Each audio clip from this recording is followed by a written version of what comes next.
In this video, let's make the dimension drawing for the case bottom here. And so to do that, I'll right-click, create drawing, choose a millimeter template, size A.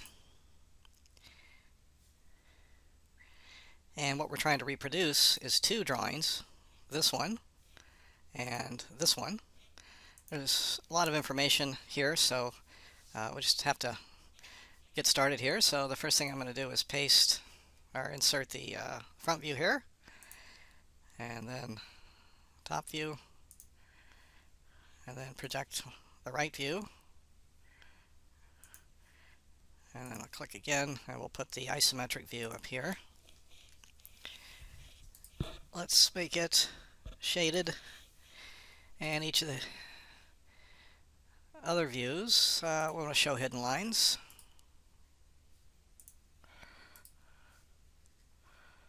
And there we are. Yeah, I think that's okay. Let's go ahead and start to dimension this. So we have the width of the front of my drawing, which is 41, and the height is 32. And on the right view, that's where we get the dimension here of 55. And then I think on the right view we also document the spherical radius here. So it appears as 1.5 radius, but remember this is a sphere, it's a hemisphere. And so to make that a spherical radius, we'll put an SR there instead of R, so we can just put an S there, and we end up with that for those two views. Let's see if that matches what we have on our template. It does. Okay, so let's take care of this view. This has a lot of information in it up here. So let's zoom in, and the thickness of the walls is here, and I can add in space left parentheses TYP right parenthesis to indicate that this is a typical measurement. So wherever it's not explicitly specified the thickness, it's 2. But we know that the back wall is a little thicker. It's 3, so we need to put that in there. Let's put in the center marks here. Now I looked for a way to find, to grab all of these and apply the center mark all at once. Quick search or experimentation, it didn't show anything, so we'll just do it one by one. At any rate, okay, since these were created as holes, we need to go and we do the hole call out here. So it's at the bottom of the dimension menu, and that's got some extra information built into it, in particular that it's a through hole. So I get the THRU for free. It's already built in because I, again, created these as holes rather than as cylindrical extrusions. And then for the chamfer here, it's 3, so we have that. Then we have the distance between the holes. Let's see, what's the best way to do that? Maybe see if we can do it that way. And then here and here, like that. And then locating that hole with respect to an edge would be next. And that looks something like that. Let's see if that matches.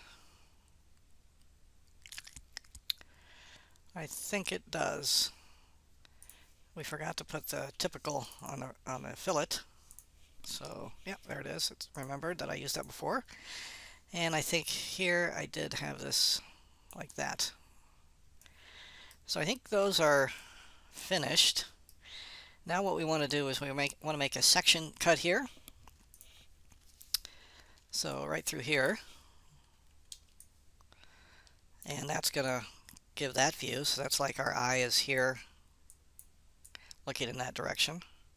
It's supposed to be an eye. And we see this. And then we'll have a detail view which will show us this. So let's do that. So I'm going to come up here to the section view, come into the middle here, left click, bring it over, and left click. Now I want to be careful and not, let's see, can I pull that down? I have those right on top of each other, so I'll pull that 55 down a little bit, and also pull the spherical radius up a little bit. Whoops. So they're not right on top of each other. Okay, let me pull that down a little more. And over here also we use the section view here to specify the thickness of the bottom. I guess we could infer that that's 2 from this dimension here, but let's go ahead and put it in there. Okay, so here's our center mark there, and now we want to make the detail view. So I'll come up here to the detail view, click right in the middle there, pull out to about there. And I think I'm going to make this a little bigger at 3:1. And put it right there. Okay. Let's move this out of the way as much as possible. Put our center mark here. Now we need to have the radius here, 2.5. The distance from the center of that hole down to here. That's not what we want. We want, yeah, that's 3. The center of the hole from here is 0.5. Is that what we had? Yeah, 0.5, 2.5. Okay. So I think that's it for the first drawing.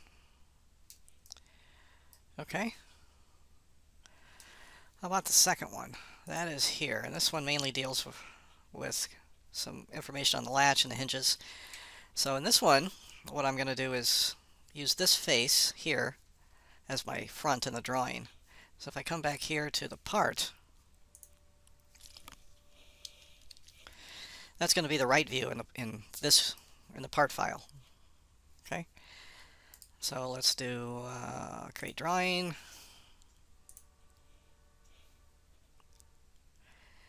And instead of having the front in the part view, I'm going to use right. And I get that. Let's see, what else did I have? I've forgotten now. What is it? Yep, I want the right. Or do I? Oh, well, let's just get it made here. So right-click, show hide, shaded view. And actually, I believe this is a section view. It's not the right view. So let's go ahead and come back here, and we will delete this one. And we'll turn on hidden views, and then we'll make a cut section view right through there, which will give us that view. And then we'll do a detail view to get this one measurement. So let's do that. So right click, show hidden lines. And then I'll do a section view right in the middle here. Like so. And dimensions on these hinge parts, the width of the clasp, the location of the clasp right here, its width, its location in that direction. Let's do the clasp first. So, what is it? Yeah. Dimension here, we'll come down here like so. And then we have to locate it with respect to a side, like so. And with respect to another perpendicular direction, so it's at 19.5 and 20. That looks messier than this one here. Like that one I don't usually put on the part, I usually drag that down. So let's keep that down there. Like so. This is a little bit cluttered. But there we go. Much better. Alright, and then I think we have this size right here.